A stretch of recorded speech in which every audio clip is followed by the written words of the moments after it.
We have been hearing people talk about these reports of sexual violence, and it does seem rather coordinated. Jake Tapper did a story on it. Then Dana Bash referred to it. Another woman on CNN whose name escapes me, I think something like Biana, has been not just mentioning it on their shows, but they've been tweeting about it. They demanded that Pramila Jayapal condemn it, which she did on this program. I think I tweeted something like, it's cool to watch atrocity propaganda and manufacturing of consent happening in real time. It did travel in real time, this claim. Well, my response would be to say that rape during wartime is an established fact. Yes. Just as much as atrocity propaganda is an established fact. What I will say about this, before making any judgment about what happened on October 7th, is that these reports all relate to events that took place on October 7th. We've, of course, been hearing about them since then, but I do find it somewhat curious, and if I may say so, suspicious, that it is in early December when the Israeli attack on the Gaza Strip, and now its attack on what was supposedly the safe haven of the southern Gaza Strip, when that is reaching a crescendo, all of a sudden we're being told what you really should be focusing on is sexual violence on October 7th. It almost seems, and I suspect that it is, part of a coordinated propaganda campaign to divert our attention from what is happening today to things that happened on October 7th.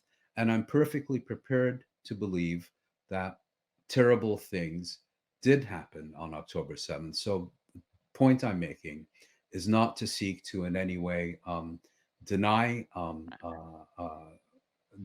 things that can certainly still be established about October 7th, but to raise questions about why that is all of a sudden supposed to dominate our discussion of this crisis now, at a time when the Israeli onslaught on the Gaza Strip is reaching a crescendo with unprecedented numbers of women, by the way, not being raped, but being blown to smithereens. Right. I do think, given the severity of the allegations, it needs a serious and independent allegation. It may end up reaching other conclusions, but I also feel that I am entirely entitled to take any and every statement that comes from Israeli officials with a huge helping of kosher salt. Yes, that is an understatement, which is funny because one of the frustrating things about having these discussions is that people who don't already understand that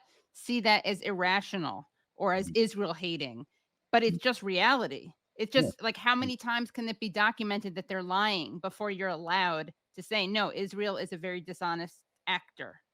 Well, I mean, I will say that, everyone lies. Sure. And the Israelis are no different. And the Israelis, given the numbers of wars they've launched, lie more than others. Fair enough. But the Israeli response is often like, oh, you're accusing us of lying, as if we're the only people who lie. Therefore, you're a Nazi and an anti-Semite. I mean, it just doesn't fly. Right. Yeah. No, they rest assured that we accuse the United States government of lying a lot too. Another thing that I thought was interesting is all these people who are talking about sexual violence have never seemed to look into it when it comes to being inflicted on Palestinians. And in fact, here's a clip of Christian Amanpour talking to a former State Department official, Josh Paul is his name, who actually resigned over Israel's treatment of Palestinians post October 7th.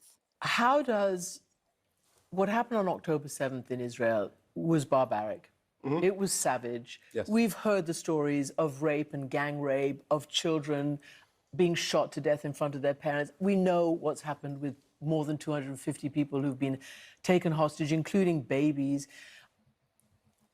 How does a nation get, I don't even know what the right word is, beyond it? I don't know what the right word is. How does it get to feel that it's being supported and that it then doesn't, have to do what's going on in Gaza right now? The Elders, which is a group of former presidents, prime ministers, and UN officials, have also questioned now. They've just put out a statement questioning arms transfers and talking about the inhumanity that's happening in Gaza that's rising to an intolerable level.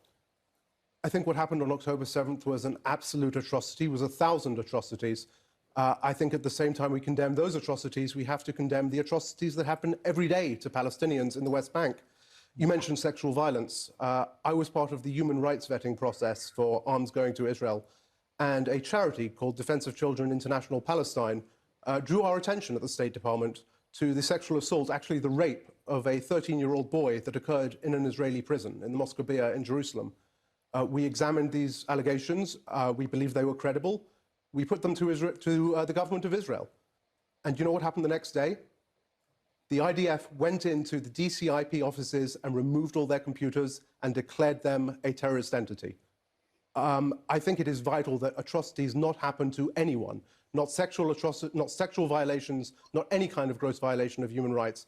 We are looking at a situation where there is so much dehumanification, where people are not seen for the value that they have. And I think that's true whether you're talking about those who are attacked on their kibbutz or those who are attacked in their homes in Gaza or in the West Bank. What we really need is to center the human beings who are at the core and who are suffering so much in this conflict. That's also something that it would be interesting for the media to look into or talk about. Yes, I mean, this is a man of principle. I mean, he was vetting arms Right. arms sales, so I Relatively shouldn't speaking. exaggerate. Yeah. But the point is that he's standing up for a principle and condemning violations of that principle, irrespective of the perpetrator, which is very different than what we're seeing now, which is we will condemn sexual atrocities provided they were perpetrated by Palestinians against Israelis.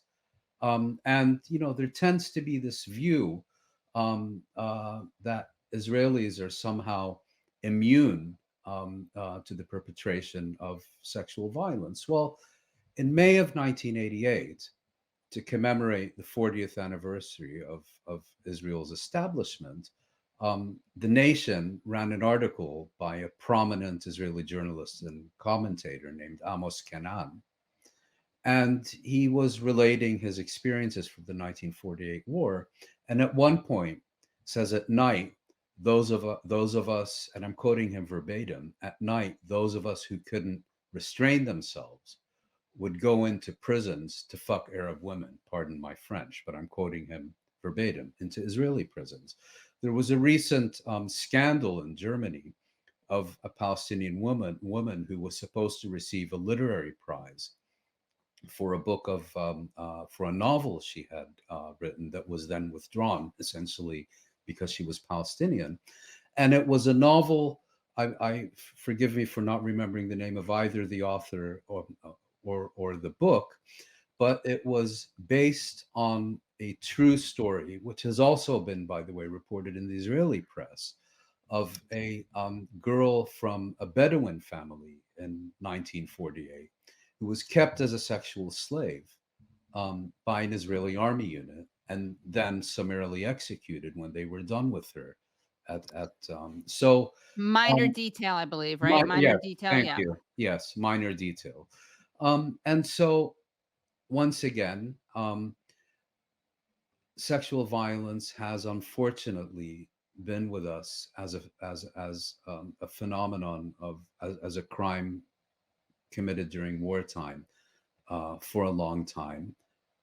That doesn't make it any less reprehensible, but we should focus on the crime and condemn the crime rather than focusing on the perpetrator to first decide whether we're against it or not. And it is, what's so disturbing is that you can't prove this, but I know this, that for so many people, there are good faith people out there who are hearing the allegation and are just like, this is bad. We should condemn Well, of it. And course, then there are other it's people, like the though. incubators.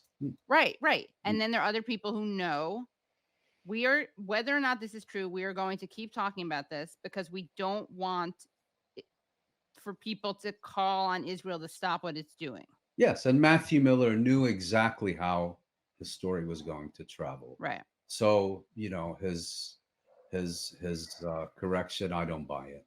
Yeah, me neither. Right. And it was, I mean, he had to do it only because he was called on the spot. Yeah. I mean, because he was exposed, busted. If people don't understand how this atrocity Mhm. propaganda works, it seems like you're uncaring almost. Not you, Yeah. but it seems like one is uncaring.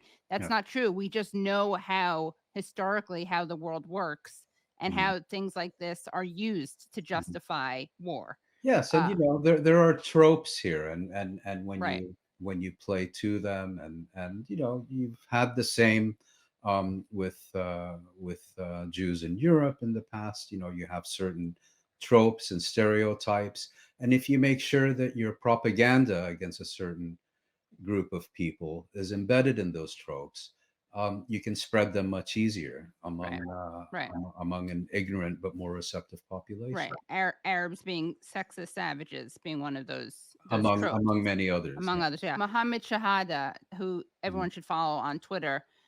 He's a journalist. He's from Gaza, but he lives, I believe, in Copenhagen now. Yes. Um, he tweeted this out just to remind people of where we are with the atrocity propaganda. Important. This is Haaretz. Okay, so Mhm. this is an Israeli newspaper. Definitively debunks iconic horror stories from October 7th.